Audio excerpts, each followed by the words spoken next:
Hello friends, வணக்கம். நமக்கு இன்றைக்கி மாம்பழம் உபயோகித்து மாம்பழம் மோர் குழம்பு எப்படி செய்யலான்னு பார்க்கலாம். முதல்ல இந்த மாம்பழம் நல்லா கழுகிட்டு அதோட ஸ்கின்னெல்லாம் நம்ம கட் பண்ணி எடுத்துகிட்டு இது சின்ன சின்ன பீஸாக நம்ம கட் பண்ணி எடுத்துக்கிடணும்.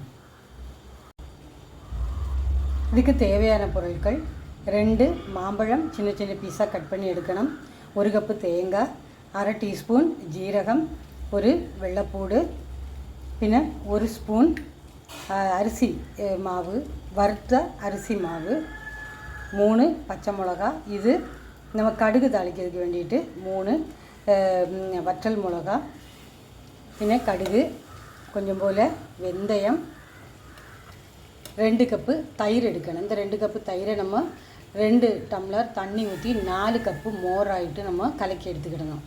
தேவையான அளவு உப்பு, கடுகு வறுக்கிறதுக்கு கொஞ்சம் போல் தேங்காய் எண்ணெய் வேணும். மாம்பழம் சின்ன சின்ன பீஸாக கட் பண்ணி வச்சுருக்கேன். இந்த ஊரில் முழு மாம்பழமாக்கும் போடுவாங்க. நான் சின்ன சின்ன பீஸாவாக கட் பண்ணி வச்சுருக்கேன். எடுத்து சாப்பிட்றதுக்கு இதுதானே ஈஸி. அதனால் நான் தேங்காய், ஜீரகம், வெள்ளைப்பூடு, அதில் ஒரு 1/4 டீஸ்பூன் கொஞ்சம் போல் கடுகும் கூட போட்டு அரைச்சி வச்சுருக்கேன். பின்ன தேவையான அளவு மஞ்சள் பொடி, 1/4 டீஸ்பூன் மஞ்சள் பொடி போதும், 1/4 டீஸ்பூன் மிளகா பொடி போதும். பின்ன தயிரை நான் இப்போ மோர் ஆக்கி வச்சுருக்கேன். ஒரு 1/2 லிட்டர் தயிர் இருந்தது, அதில் கூட 1/2 லிட்டர் தண்ணி கூட சேர்த்து மோராக்கி வச்சுருக்கேன். இனி நமக்கு அடுப்பில் பேன் வைக்கலாம். பேன் வச்சு இந்த மாங்காவையும் அது மாதிரி இந்த பச்சை மிளகா இருக்குல்ல, ஒரு பச்சை மிளகாவையும் போட்டு நம்ம கொஞ்சம் போல் 1/4 டீஸ்பூன் மஞ்சள் பொடியும் 1/4 டீஸ்பூன் மிளகா வத்தல் பொடியும் போட்டு உப்பும் போட்டு நம்ம வேக வைக்கலாம். மாங்காய் போட்டாச்சு. அது கூட ஒரு 1/4 டீஸ்பூன் மஞ்சள் பொடி, கொஞ்சம் போல் தான் மிளகா வத்தல் பொடி போடணும். பேருக்கு போட்டால் போதும், கொஞ்சம் போல் போட்டால் போதும். ஒரு 1/4 டம்ளர் தண்ணி போதும். உப்பு, தேவையான அளவு உப்பும் போட்டு இது வேக வைக்கணும். ரொம்ப நேரம் ஒன்றும் வேக வைக்க வேண்டாம், ஒரு 3 நிமிஷம் வெந்தால் போதும்.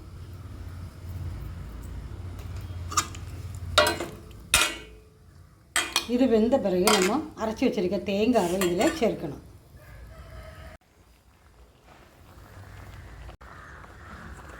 மாம்பழம் வெந்துட்டு நம்ம இனிமேல் இந்த தேங்காய் போடலாம். அது கூட மாம்பழம், இந்த ஊரில் மாம்பழத்துக்கு மாங்கான்னு சொல்லுவாங்க. அதனால தான் நானும் டக்குன்னு சில நேரங்களில் ஞாபகம் இல்லாமல் மாம்பழத்தை மாங்காய் அப்படின்ட்டுருவேன். மாம்பழம் இது இந்த இது போட்டு இது கொஞ்சம் கூட இது கூட கொஞ்சம் தண்ணி கூட ஊற்றலாம். தண்ணி கூட ஊற்றி இது கொஞ்சம் நல்ல பச்சை வாசனை போகுது வரைக்கும் வேகட்டும். பச்சை வாசம் போயிட்டு நல்லா வெந்துட்டு கொஞ்சம் உங்களுக்கு இனிப்பு தேவைன்னா கொஞ்சம் போல் சர்க்கரை கூட ஒரு துண்டு போட்டுக்கோங்க. தேவையான மட்டும் போட்டால் போதும். இனி நம்ம ஃப்ளேம் நல்லா குறைச்சிடணும். ஃப்ளேம் குறைச்ச பிறகு கொஞ்சம் போல் ஒரு 1/2 டீஸ்பூன் உப்பு கூட சேர்த்துக்கணும்னா சேர்த்த பிறகு இந்த மோர் சேர்த்து நம்ம மிக்ஸ் பண்ணணும்.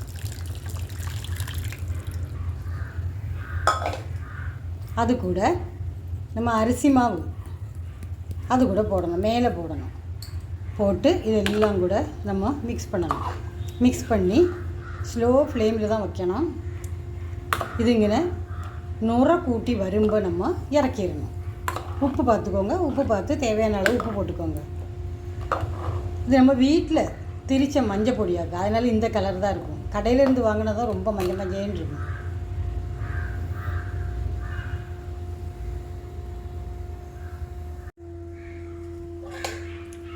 நம்ம பக்கத்திலே நிற்கணும். பார்த்திங்களா, நுரை கூட்டி வருது. பார்த்திங்களா, நுரை கூட்டி வருது. நம்ம உடனே இறக்கிடணும். பக்கத்திலே நிற்கணும், வேறு வேலை செய்யக்கூடாது. இனி இறக்கிடணும். இறக்கிட்டு நம்ம இனி கடுகு தாளிக்கலாம். நம்ம அடுப்பில் பேன் வச்சுருக்கேன். 2 ஸ்பூன் தேங்காய் எண்ணெய் ஊற்றணும்.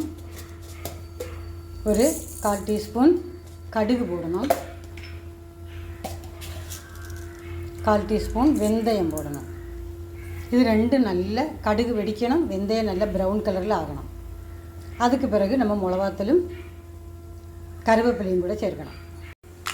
கடுகு வெடிச்சிட்டு வெந்தயம் நல்லா பொரிஞ்சிட்டு அதுக்கு பிறகு இந்த மிளகா வத்தல் போடணும், கருவேப்பிலையும் கூட போடணும்.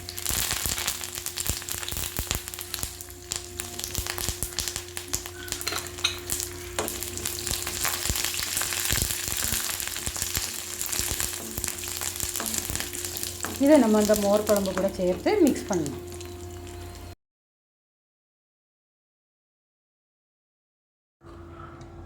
மாம்பழம் மோர் குழம்பு தயாராகிட்டு. இது ரொம்ப டேஸ்ட்டாக இருக்கும். நீங்களும் இதே மாதிரி தயார் பண்ணி சாப்பிட்டு பாருங்கள். இந்த வீடியோ பிடிச்சிருந்தா லைக் பண்ணுங்கள், ஷேர் பண்ணுங்கள், சப்ஸ்கிரைப் பண்ணுங்கள். சப்ஸ்கிரைப் பண்ண எல்லாருக்கும் ரொம்ப நன்றி.